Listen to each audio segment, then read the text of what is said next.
Hey, what's happening everybody? Mike from MetaComix coming at you with a review of Original Sin number 7, the penultimate issue of this whole event as it wraps up with Original Sin number 8 here real soon. So let's go ahead and talk about what this issue actually is about and then get into what I liked, what I didn't, and give you the final score.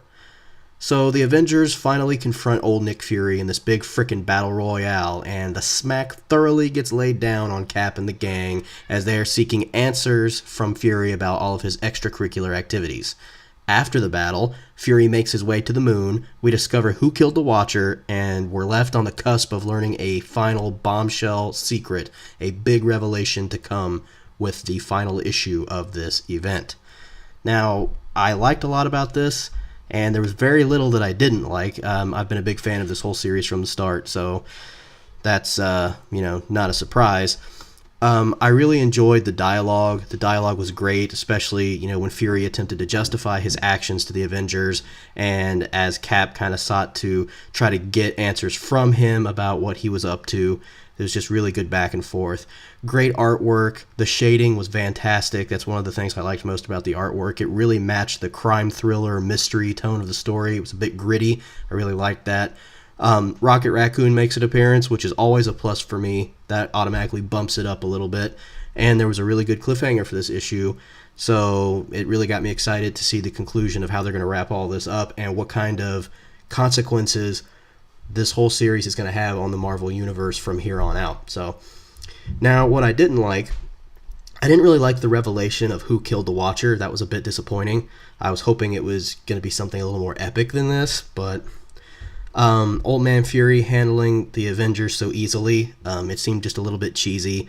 But, I understand that lines up with Fury's character. He's kind of the guy who's always prepared to take on his enemies.